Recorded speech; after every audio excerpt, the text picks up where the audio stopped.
Film ఇండస్ట్రీది ఏంటంటే ఇప్పుడు మీరు చూస్తే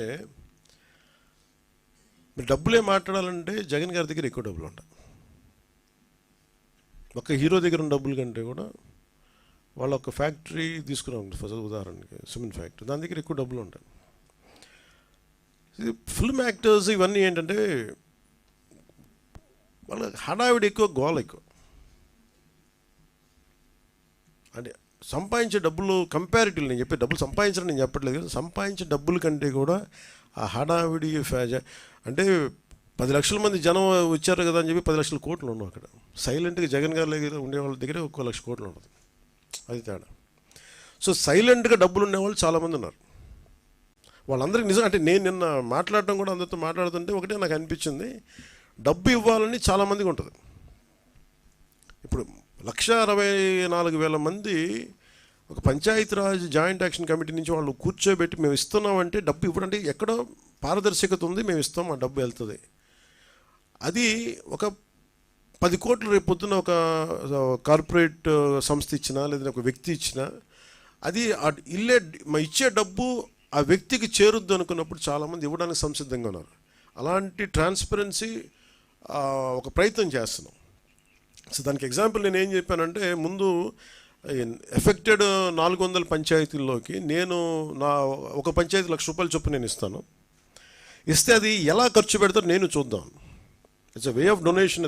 ఆల్సో పర్సనల్గా నేను కూడా ఇన్వాల్వ్, నా డబ్బు కూడా ఇన్వాల్వ్. అది ఎలా వెళ్తుంది? సపోజ్ నేను పారిశుద్ధ్య పనులకి ఇది ఇవ్వాలి, లేదంటే చాలా పనులు ఉంటాయి, చిన్న రోడ్లు కావచ్చు, పారిశుద్ధ్య బిల్డింగ్లు కావచ్చు, లేదంటే పశువులు చచ్చిపోతే పశువులకి ఎవరన్నా, సపోజ్ నేనేమంటాను ₹1,00,000 మన ఒక పంచాయతీకి ఇస్తే ఆ పంచాయతీలు ఉదాహరణకి 220 పశువులు చచ్చిపోయినాయి. ఈ 220 పశువులకి ఈ 400 పంచాయతీలు జరిపి ఈ పశువులే కొనండి, నా బడ్జెట్ ఇది, నా ఇచ్చే డబ్బు అంతా ₹1,00,000, ఆ గ్రామంలో 10 పశువులు చనిపోతే 10 పశువులు కొనండి. లేదంటే నేను ఇచ్చే ₹1,00,000 ఎన్ని పశువులు వస్తే అన్ని పశువులు. ఆ హెడ్కి వెళ్ళినప్పుడు జెన్యూన్గా అది వెళ్ళింది అనుకోండి, నాకు ఇచ్చే వ్యక్తికి తృప్తి ఉంటుంది. అలాంటి పారదర్శకత కావాలని కోరుకున్నాం. అందుకని యాక్టర్స్ ఇవన్నీ ఏమైపోతుందంటే మేబీ ఇది హడావిడి, లేదంటే నిజంగా చాలామంది చిత్ర పరిశ్రమ చాలామంది ఇచ్చారు, మనస్ఫూర్తిగా వారికి నా ధన్యవాదాలు తెలుపుకోండి మన ఆంధ్రప్రదేశ్ ప్రభుత్వం నుంచి. బట్ ఇదేంటంటే మిగతా వాళ్ళు కూడా రావాలని నేను కోరుకున్నాను. ప్రత్యేకమైన పరిస్థితులు, ఇది మన నేల, మన రాష్ట్రం, ఇది మనం కాపాడుకోవాలి.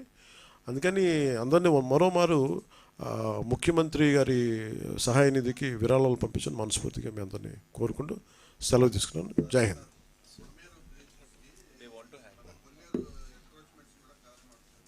Sir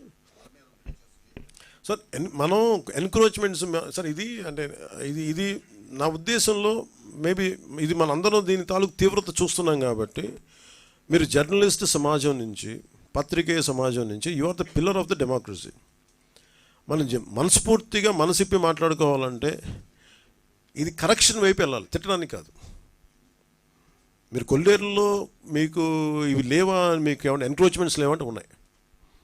but it becomes a cost issue, it becomes a social issue, it becomes economic issues. అందరినీ మేము సాధించట్లేదు ఇది అనేది, ఇది చాలా ఒక అవగాహన చేసి చేయాలి ఇది. And you have to make them like kind of okay, మేము చేసింది violation, we want to come out of this violation. ఎలా చేయాలి? దానికి ప్రాబ్లం ఏంటి? ప్రత్యామ్నాయ వాళ్ళకి దాని మీద ఆధారపడిపోయినారు. కొల్లేరులో ఎంకరేజ్మెంట్స్ ఉన్నాయి, ప్రత్యామ్నాయ మీకు ఆదాయ మార్గాలు లేపకుండా మనకి ఇవ్వకుండా చేసేస్తే ఏమైపోతుంది, అది గొడవ అయిపోతుంది. సో దాన్ని ఎలా హ్యాండిల్ చేయాలి? ఎందుకంటే ఒక తేనెతుట్టు లాంటిది, ఇది ఇలా స్టార్ట్ చేస్తే ఇది మనం బండగా మొండిగా వెళ్ళిపోవచ్చు. బట్ చాలా అర్థవంతంగా ఆలోచన వెళ్ళాలన్నది మా కోరిక.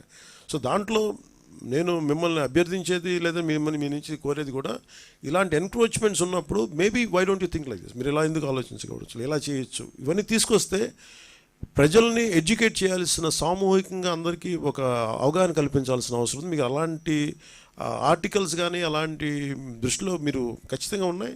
వి agree on that, there is no second thought about it. కానీ దాన్ని ఎలాగా, ఎంత మేరకు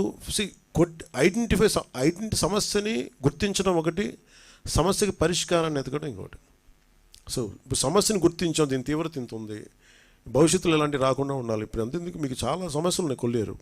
సో వాటికి కూడా ఒక సమస్య పరిష్కారం ఎతకాలి. ఇది ఎందుకంటే మేము అధికారంలోకి వచ్చే కదని చెప్పి మొత్తం మేము కూర్చొని వీ డోంట్ బుల్డోస్. అంటే ఇంకెవరు అర్థవంతంగా ఎవరు సమస్యను వినకుండా లేము, విని దాన్ని సాధ్యమైనంత తక్కువ ఫ్రిక్షన్ తోటి, తక్కువ ఆ గొడవలతోటి ఎలా సాధ్యం చేయాలి, ఎలా పరిష్కరించాలనేది మా ఆలోచన విధానం. అలాగే దీనికి సంబంధించి కన్క్లూడింగ్ రిమార్క్స్ మన కృష్ణతేజ గారు ఇస్తారు. Thank you sir. సార్ మీరు చెప్పినట్టుగానే స్పెషల్ టీమ్స్ అనేవి రెడీగా ఉన్నాయి సార్. ఎప్పుడైతే వాటర్ రిసీడ్ అయిపోతుందో ఆ పంచాయతీలో మనం 2 or 3 టీమ్స్ మనం స్పెషల్గా ఆ పంచాయతీలో ఉన్న టీం కాకుండా అన్ఎఫెక్టెడ్ పంచాయతీస్ నుంచి తీసుకొచ్చి అక్కడ డిప్లాయ్ చేస్తాము. So that with in a span of 24 to 48 hours మనం శానిటేషన్ రీస్టోర్ చేయాలన్న ఒక ఇదిలో ఉన్నాము. ఎప్పుడైతే వాటర్ రిసీడ్ అవుతుందో అది చేస్తాం sir. And whatever instructions given by you we're working on it sir. We give you update by every 12 hours as per your instructions. And thank you so much everyone for attending this meeting. Thank you sir. Thank you.